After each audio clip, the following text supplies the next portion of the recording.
Let's get real. Let's talk about the elephant in the room, about these whole generation wars, okay? And listen, I'll start by saying I am technically the oldest Generation Z, youngest millennial. I'd rather identify with Generation Z, and I'm going to explain why in this video, right?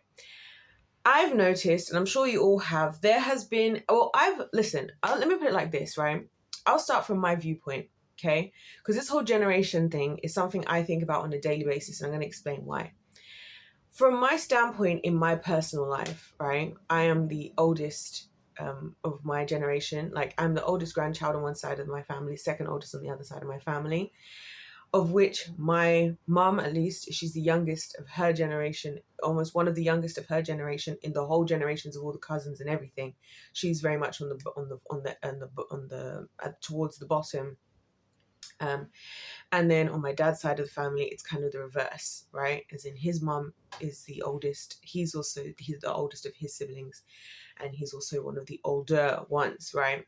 So I've seen how these generational dynamics, they play out and how they affect what people think. So what I mean by that is, a lot of the times, right, there is a lot of gap between experiences that are seemingly not that far apart, but are massively different. So, for example, I have a brother who's only a few years younger than me, but it shocks me how much he does not remember of our childhood. Like, even though we may just be 3 years apart, it's almost like we've lived different. Actually, me and my three siblings, I have one who's 3 years younger than me and the other one who's 12. We've lived three completely different childhoods. Why am I saying all of this? I'm saying all of this to say that I've kind of seen how the generational dynamics play out and how it affects what we all perceive in life as problems and or solutions based on which level we're in the current period of time. So at this moment in exact time, I'm 27 years old, right? So there's people that are going to be 20 years older than me, 40 years older than me, 60 years older than me. There's going to be people that are 20 years younger than me, not much past that because I'm on the younger end. One thing I have realized, and I say this with all love and due respect, that from my standpoint, I do find the older generations to be very tone deaf, right? In the same way that the older generations tend to find us younger generations, whatever labels that they slap onto us. And it's because there's a disconnect.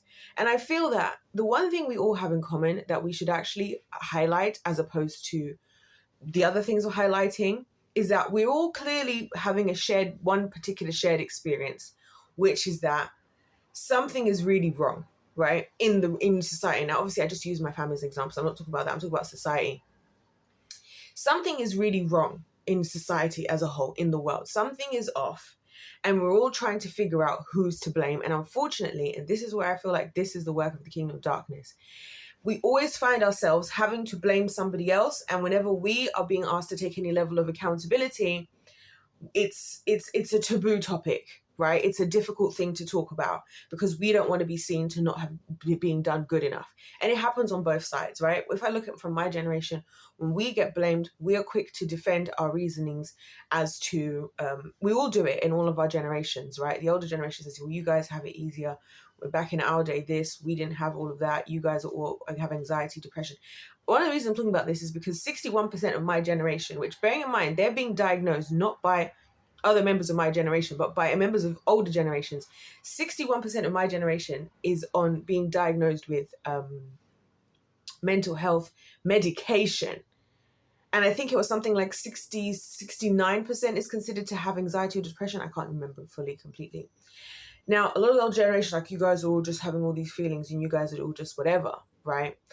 And I would argue that I get that you're pointing the finger towards us. But then, as I've said, in the same way that we can point the finger backwards and say, well, as another statistic showed, that a lot of my generation, and I am the biggest person who's against this as a teacher, was taught to do nothing other than get an education. Get an education, get a good job. So there are some regrets that I have, one of which being one that relates to generations. One thing I was thinking about earlier, and I think about it often, when I was younger and there were certain older members of my family, unfortunately, all of my grandparents have passed away. So when I was younger and I was, member of the family, all of the focus has always been get an education. So that's what I did. I went and I crushed it. I did my undergraduate with my year in research, all of that done and dusted at 21. In fact, I was barely even 21 when I graduated, because my birthday's in May and I graduated in July. So I was barely even 21 when I graduated, right? I basically graduated just after, just into being 21. Right. And so my thinking was, because I've been told so much by so many of the other generations that focus on an education, do this, do this. I'm a victim essentially of taking the advice of the older generation, basically, because in my second year, my grandma passed away. The grandma who was doing all of this for, so she could be proud. I would wish I would have spent time with her, but I followed the wisdom that I had been told to give. Not to just to mention that, that was the only thing I was supposed to focus on doing, not building up my social skills, not building up any other actual life skills, just get an education. Thank God I personally had chosen and was capable of doing a degree that's actually more useful, which again is become more useful for me, not in terms of getting the jobs the way that people see it, but in terms of me and the way that I think and my ability to actually do things. I've utilized it in my own kinds of ways, right? And so it is a huge slap in the face when my generation is treated as if like, oh, you guys just don't listen to whatever. We went into the institutions, again, run by people in your generation, not to mention, those are the age group of our teachers. The teachers are the same age group as our parents. The professors are the same age group as our parents or our grandparents and all of that. They're the ones who are teaching us all of this stuff that we are now then being blamed for not knowing how to do alongside our parents when we become adults. Similar to how the flip side of the older generation is, you guys went through a lot of stuff that, and here's something I have to say that's just, I'm going to sound a little bit blunt, right? I feel that some of the stuff that you guys went through, we went through. We are both. We're like two sides of the same coin, is what I'm trying to say. We've dealt with it differently, and the circumstances made different circumstances different. So you guys probably dealt with more heinous things in terms of like, obviously things like the standards, I'll speak as a woman, the standards of things like consent and all of that type of thing is different in my generation to the generations before. I feel like there was a lot of violating, both sexually and physically, that went on unseen, unnoticed, not even unseen, but unchecked and considered unproblematic almost in older generations, because that's just how things were done. That's just what we did. That's just how things are. There's a lot of statements that the older generations make. And to me, it isn't even so much when I hear those types of statements that I receive it as if like I'm being told that that's what I have to do, but I'm being told from somebody who truly believes that that is just how life is. And so who are we, the spoiled brats of the younger generation, to come up against it? And to me, that's actually sad, right? It's actually sad because I'm like, you didn't deserve that either. So that's why I'm like, we can actually all, in a perfect world, we would actually all heal together. We'd throw everything out of the window, whether it's the new school stuff or the old school stuff, and we'll just start from scratch, from the basics. But unfortunately, we're too busy being at odds. Also, in the older generation, there were different circumstances that made your life more different. So to you, thinking about this job concept, right? If you have a job, like I was listening to, I can't remember what I was watching something the other day, and somebody was upset because they lost their job, right? And the statement that the husband makes to the wife, they're a family, he says, honey, we haven't even finished paying off the mortgage. And I thought to myself, that is like 100 steps ahead of where a lot of people in my generation, the concept that your concern now in losing your job is that you haven't paid off your mortgage, to me sounds like such a privileged statement. It isn't, because in the times of which before, yes, you may not have had your mental issues and your childhood was very much do what you're told, do as I say, not as I do, follow the lines, don't question anything, get on with it, get a job, shut up, and just get on with life, right? That's just what life is. Life is hard. Life is tough. Move on. You know what I mean? But on the other, and that's why I'm saying that this is where we can help each other. Do you see what I'm saying? But on the other hand, there were just things that I noticed that the older generations take massively for granted. So like, for example, when I was at university and I went to university, again, people just blindly tell you to go to university, like go take this, get the student debt, get the student loan. I don't think it's worth it. I say that as a teacher. For most careers, I don't think it's worth doing a degree, right? And again, because you're not even learning, the problem that employers are now having is that people coming in with jobs don't even have the skills needed because the degree isn't producing the skills. The degree, in a lot of instances, is just another way for a bunch of people to get a bunch of money, similar to the tax system with public schools. Another way for the bunch of people to get a bunch of money, the other people to blindly trust that this is going to produce a certain result, and then it doesn't happen, right? Because one of the things that a lot of employers have said about my generation is that we're lacking problem-solving skills, and that's because that's not even taught in school. I tell you guys that because that's majority of what I teach as a maths and science teacher isn't the maths and science, it's problem-solving skills, okay? Because that's what does, and that's not what gets taught in school. That's not a topic even, for the most part, right? Anyways, so if you come from a generation where you didn't pay for your education, you could afford to at least get a mortgage without working too hard. Maybe you did a 5-10 year grind, 15-year grind of where you worked super hard and saved whatever. You can get a mortgage, a reasonable enough mortgage, still do reasonable enough things, right? And it's not to say that you're rich, because I don't believe that either generations on the average scale are rich, of course, but you're more set in life and have more assets, that you're less things that you're specifically worried about. Not to mention the fact, and this is a big one, you're more likely to have been in a job for a long time. So not only are you really good at what you do and highly competent, you're unlikely to, for the employers, any good employer, to get rid of you because you're good at what you do, you're reliable, you've been there for 20 years, you're a part of the company, you're part of the family, which again is where we're now put on the back foot, which is where you hear all these jokes about my generation of, you know, we should have known while we were in the embryo that we should have been buying a house. It's not a joke. It's not a joke. Go out there and go and look for yourselves if you're one of the members of the older generation who doesn't get it, go and look at some of these job applications, right? And go and see. It'll say new graduate. So I've just graduated at 20, right? So I've done full-time education, right? All the way up to age 11, age 10, I go to primary school, go to secondary school, finish age 16. I did my A-levels, right? Which again is anyways considered the more difficult route. So let's not forget that. I've taken all the more difficult routes. Let's not forget, right? Then I go and do a full bachelor's with honors, bachelor's in science with honors degree. Go and look at what the requirements for a lot of these jobs are today, especially because of things like what happened in the previous 5 or so years. A lot of our generation isn't getting opportunities because people with more experience, because we're expected to somehow at 21, I'm supposed to have 3 to 5 years experience in my field. Now, again, a lot of these things, and this is where I start to ask the questions where, and I've just answered my question in my own mind, or maybe it was the Lord, right? Here's the problem. We have two sides of this, right? And I'm just going to split us in half for a moment because it's a scale, right? The older that I feel like the further the distance, the more detached, right? The oldest of old people were actually alive for like the previous pandemic, because I think there was a pandemic like 1958 or 57, and lived through a lot. They were just after the war. So they really went through a completely different reality to, say, somebody like me, but they were also in a completely different reality to children who are being brought up doing their education online on an iPad, right? Who are 7 years old on an iPad, commenting on Facebook, on YouTube comments, which still bewilders me whenever I see it. Like, I'm only 7 and I know that. I'm like, what are you doing here? Like, what was I doing at 7? Again, you know what I'm saying?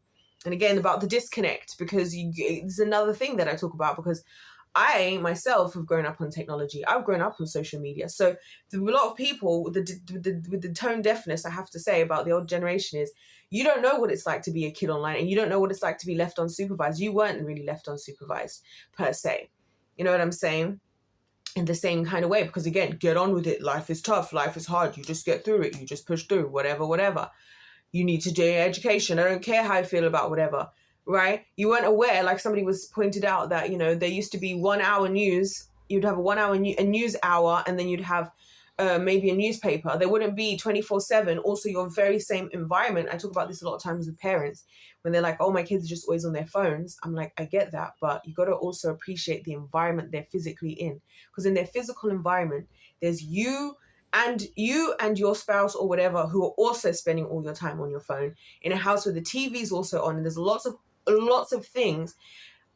So lots of things happening And they're also overstimulated by all of that. And now you want them to sit there and struggle through algebra homework that even you can't actually do, because another thing you don't realize is that in some areas of education, things have become a lot more easy and woke. So I would say like things like English. They don't teach grammar anymore, at least in this country. They don't even teach grammar anymore, right? The topics in English a lot of times are not centered around linguistic skills. They're centered around thoughts and opinions these days. But then on the other extreme, when you look at something like maths, like what I teach, it's actually significantly more difficult because kids were, in my generation, we were getting better at doing these things, right? And learning how to do these different things. So they keep making it more and more difficult. So even when I actually bring actual questions like that my students have to do, I bring them to, I remember when I was at university. So bearing in mind, I remember asking, this is post-university. So I'm asking my friend who's completed both a mathematical degree and a master's and works as a data analyst now in a big job in, it's not even data, data analyzing, I think I feel, for these big companies, right? And I sent her a paper, like one of the ones that my kids would do. I'm like, can you tell me if you can do this paper? And she was like, to be honest, I couldn't do some of this. But she's done equivalent of, let's see, we've got 2 plus 4, 5, 6 more years worth of deep mathematical education than they have. You see what I'm saying? So this is what I'm saying about the disconnect. There's a disconnect on either side. You can't be an older generation and be upset at us if you don't explain and talk through the things you need to talk about. And if you don't do what the generations came before you did. Parents used to teach children skills. They used to teach them whatever skills they had, they used to teach them. Parents today don't feel like they have to do anything other than paying the bills, put food on the table, clothes on your back, and roof over your head.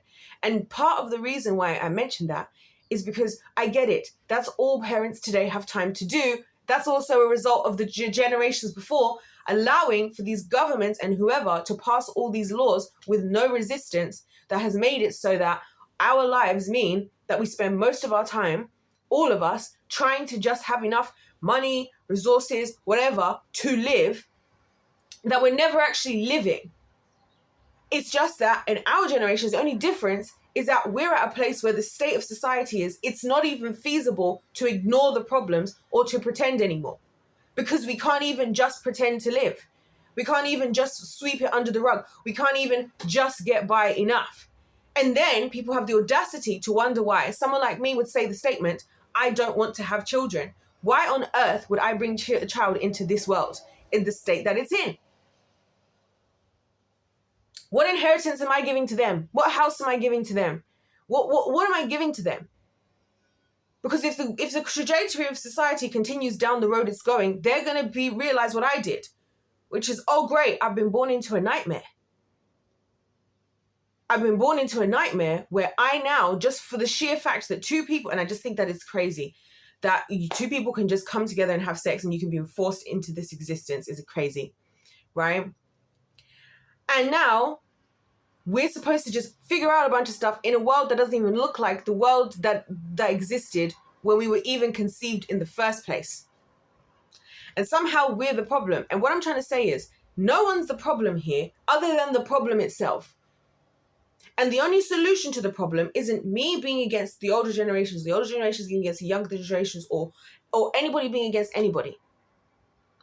The only solution is everybody, from whatever standpoint you come from, comes together to share your wisdom in whatever area that you personally have. Because we all have different things that we can offer to each other. I've been thinking a lot recently about how a lot of old people are very lonely. And I thought about that because I always say to you guys, when I talk about having a relationship with God, I say that if you love somebody, if you love somebody, you don't have to be forced to spend time with them. So it started to occur to me why just naturally we all as humans do a lot of things subconsciously, not realizing that we're doing it.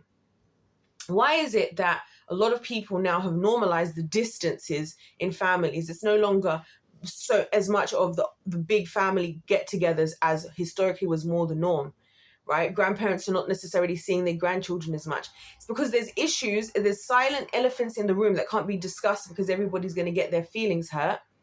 So instead, everyone just keeps everyone at arm's length, which is also the same issue we're seeing in my generation, why people have anxiety. And I've said that before, because we now live in a generation where everything we do is documented, whether we like it or not. It doesn't matter if I ever put myself on the internet, because I was already put on the internet because of things like Facebook and people sharing family photos and this, that, and the other. I'm already out there. Even when it comes to things like social media and iPhones and whatnot, the first iPhone, the whole strategy of Apple, the target audience was 13 to 15-year-olds. Because you know why? At the time, they knew that adults were not going to spend the amount of money that those devices cost at the time. Times have changed. Now people just accept it, right?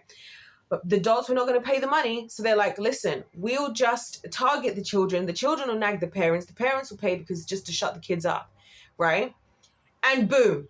Here we are in 2025 in a world where now it's the norm that everybody has a smartphone, and then not only is there Apple, there's so many different companies and different things, and it's now to the extent now that even jobs have WhatsApp groups and things like that, and social media platforms, and we all do all this stuff online for our jobs even.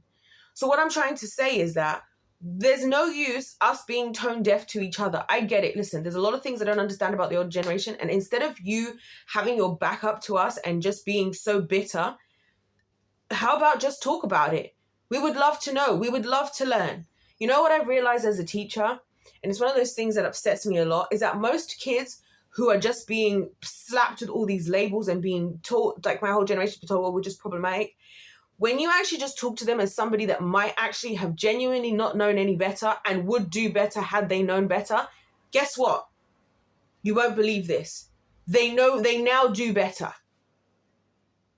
Right? And guess what? We have things to learn from each other because there's a lot of things that needs to change. I'm so sorry, but there's a lot of things that the older generations just let slide. I don't know how you've let it slide. I'm not going to let it slide. No, I'm not. The Lord did not put me on earth to struggle and what is expected now. It's so normal. You guys have even seen even me working multiple jobs as I've been on this channel. I've almost always worked multiple jobs my entire life, right? In my adult life, right? Even when I was a teenager, I didn't work multiple. Actually, I did kind of work multiple jobs if you think about it. But anyway, why should I have to be working 70 hours, whatever hours a week, just to live, to have no time to do anything else? And then I'm now me who's now working that amount of time is now going to go and decide to get into a relationship and then have children. I'm not going to have time to even put into the person I'm in a relationship with, the children. I'm going to be so busy working. I'm not going to have time for myself. I'm not going to have time to enjoy the spoils of my toils. You know what all I'm going to have time to do is pay it back into that same old system that's keeping me enslaved. And the only reason the system is like that is because for generation after generation, there was a period of time where it was comfortable enough that people could do enough. They couldn't do a lot, but they could do enough. And we lowered the standards. In the Bible, it says we're supposed to set up inheritance 2 generations ahead.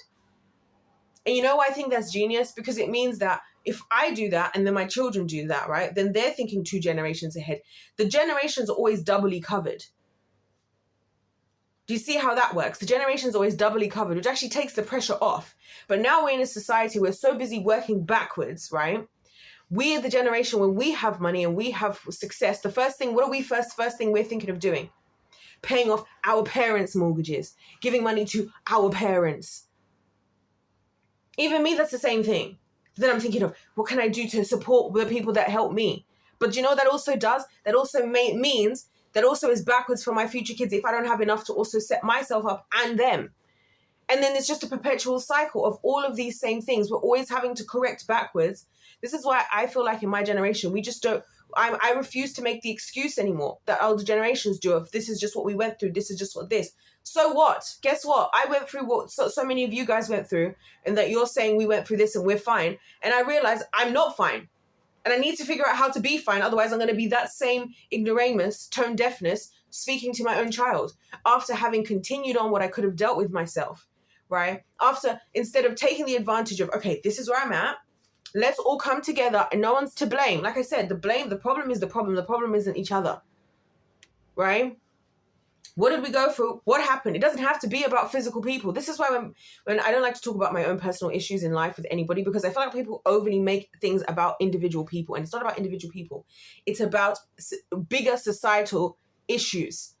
Like I said, as a teacher, it's almost impossible to question what's happening in a child's life in any way, because it's immediately seen that you are judging that individual parent. But there's so many reasons that you could be asking as a teacher questions. I told you guys this exact example happened to me last year, right? So I'm working for a company. I'm allocated kids who are considered to have special needs, and these kids really do. They have a lot of different things going on in their life, lots of complexities. So I, as a teacher who had not been given all the tools that I needed to understand this child's situation, but was now expected to be teaching them like 15 hours a week, right?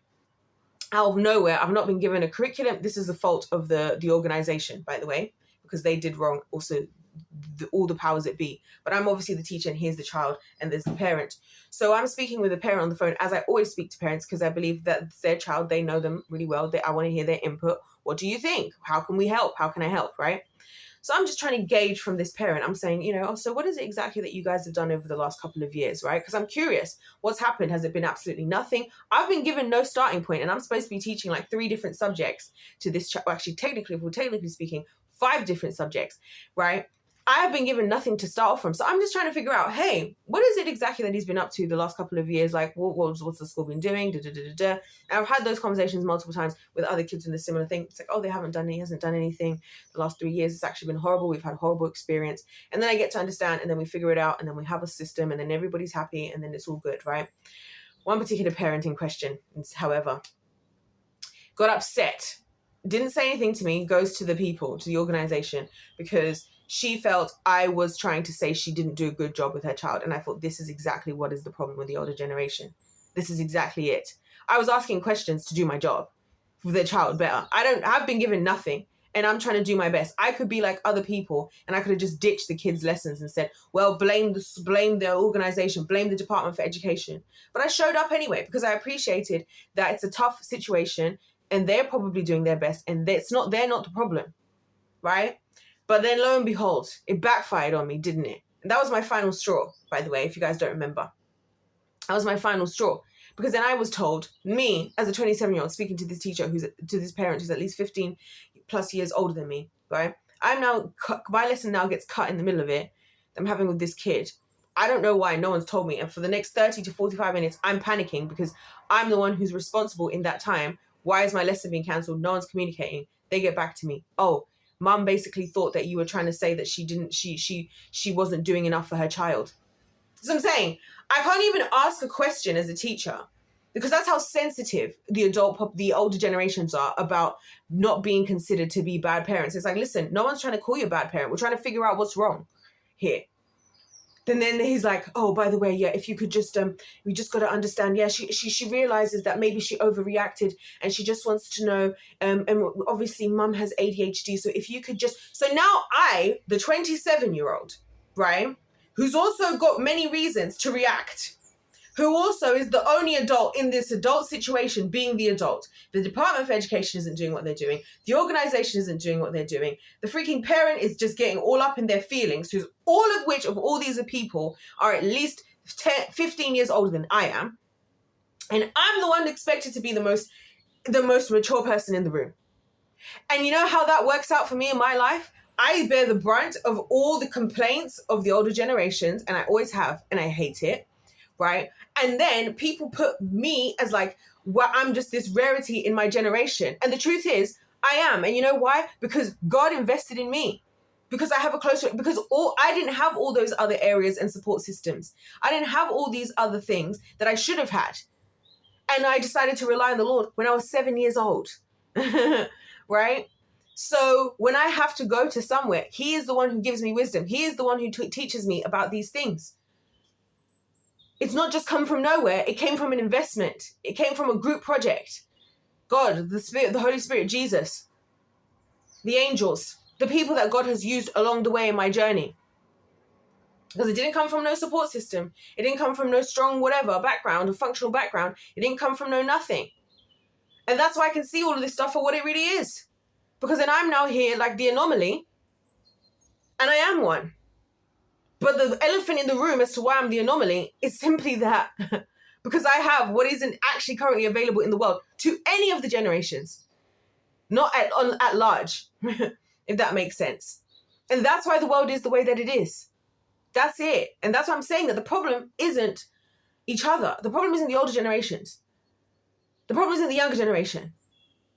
The problem is somehow all of us who are alive, our collective free will all together comes together to create the reality that we live in. And if we don't take responsibility and we persistently don't take responsibility, at some point, the world is going to just crash and continue to go crashing. Like I'm saying with this scenario with this kid I had, right, which is just one of the examples. If I was to just also wash my hands of responsibility, this is one thing about us as teachers, right? If I was to also just wash my hands of responsibility and say, you know what? The government didn't do what they were supposed to do. The organization didn't do what they were supposed to do. The parents also not doing what they're supposed to do. So I'm also not going to do what I'm supposed to do. And we're all just going to blame the kid. Oh, he's probably just got another diagnosis we haven't figured out. Somebody had to take responsibility. Somebody has to take responsibility for something to change. And I see that all the time with the kids. That's why working as a teacher is the most worst job that I could have ever done, because it showed me that everything that I think is actually true. Because time after time, I'm seeing situations where one of two things is happening. I'm either in situations where the kids are being failed on all levels, and a little bit of effort from me and just a little bit of accountability from on my standpoint and taking responsibility makes a difference. Or I'm seeing other kids who are thriving versus other kids, and people think it's just happening by accident, but it's because of the support system that child has, because the people around them are taking responsibility for them, and that's why they're doing better, and that's why they're more successful, and that's why they don't have mental health issues. And that's the overall thing. When we think about generations, it's all to do with, going down in the age groups and the continuing of legacies or whatever we want to call them. The fact of the matter is, we've become a society that just be having kids and not thinking into it and not feel, because the world will, because as long, like I say, everything is a group project. So is dysfunction. So as long as we've all decided that it's normalized to just do something, then it's fine. If a whole generation comes together to blame another generation, then that's now fine to blame that generation because you're all doing it. Whether you're right or wrong doesn't matter. The fact that you're all in agreement makes it right. That's the difference between society. That's how society works. Right? If we all decide something's okay, then it's okay. That's why culture changes. I say this all the time. Once upon a time, as women, when in my grandma's time, right, women couldn't even wear, even until she died, right, in her 80s. This woman wouldn't wear a skirt going past her, like that was like more than like halfway up her shin, right? She wouldn't, right? That was the level to which of what was accepted as the norm then.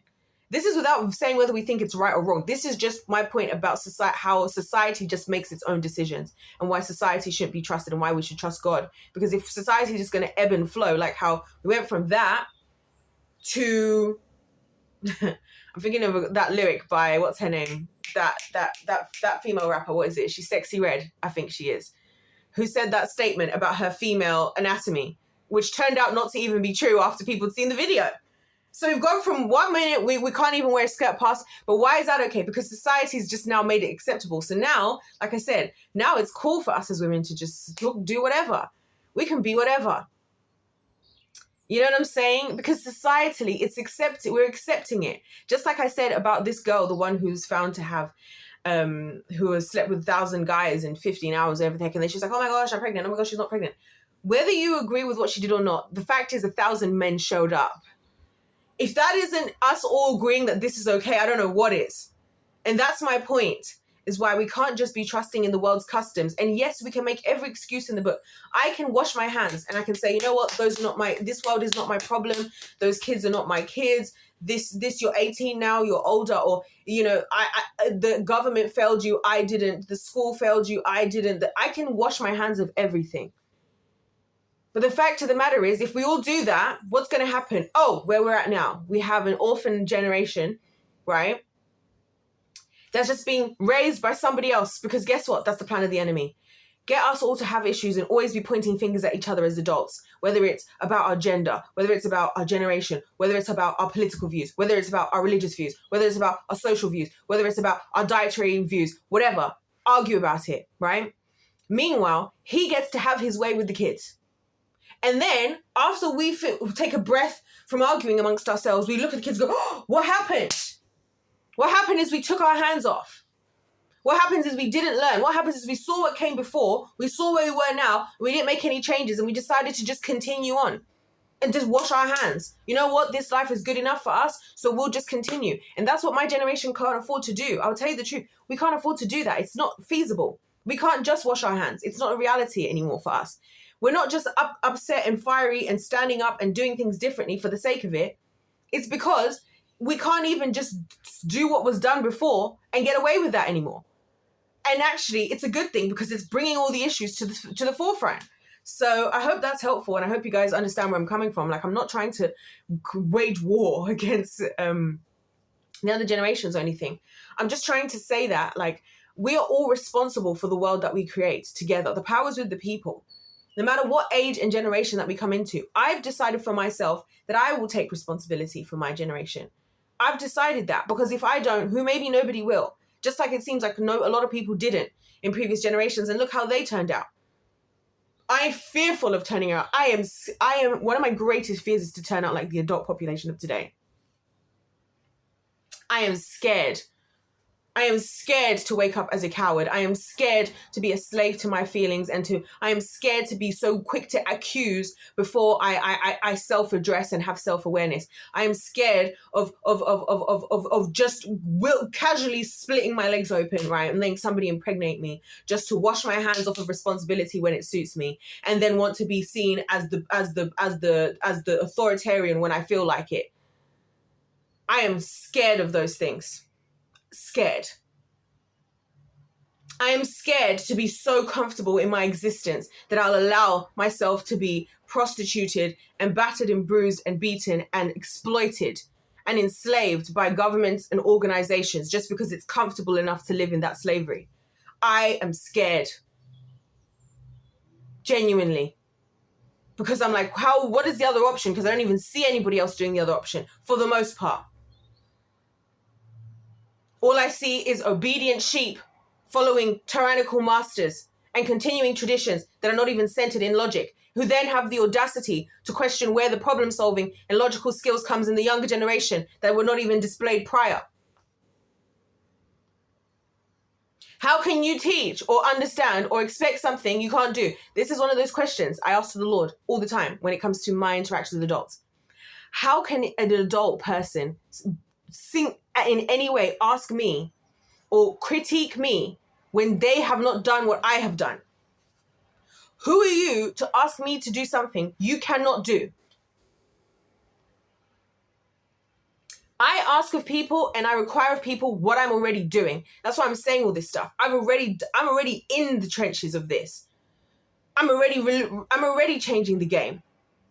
Not just for myself, for as many people as I can help. Trust me. There's a lot of things you guys don't know about. You know what I'm saying? I practice what I preach. I do as I say and do as I do. Not do as I say, not as I do. Do as I say because I do what I do. Thank you. So that's my thing. So I'm like, are we going to wake up? Are we going to actually just come together in the right group project and say, there's a lot of things we need to readdress. You come in with your wisdom, and you come in with your wisdom, and you come with your experience, and you come with your experience, and we all come together with what we can do to help everybody? Or we're just going to keep pointing fingers, washing our hands off responsibility? Because it's convenient. Genuine question. Sometimes, you know, when God had to free the Israelites from Egypt, I was telling somebody I know about this yesterday. He had to make the slavery that much more painful for the people to get out. And the people got mad at first. And then God takes the people of Israel through the wilderness, and he's taking them to the promised land, to a better living. And again, they'd rather have been in the comfortability of their slavery than go where they were being taken because it was uncomfortable to do, even though they had better on offer. So they washed their hands again and they complained. And what did God do? And this is why I choose Gen Z over being a millennial. God had to get rid of a whole generation. Because after he freed them, they were so much more comfortable where they were that he just had to start with people who didn't even know the luxuries. Are you guys understanding what I'm saying here? And are you reading between the lines? He had to start with another whole generation who didn't even know the comfortabilities that even existed in Egypt. He didn't even see it that way in order to bring them into a newer life. All I'm saying is it's a group project. If life's a game, let's play to win. God bless you all. God loves you. I love you. And I'll see you in my next one.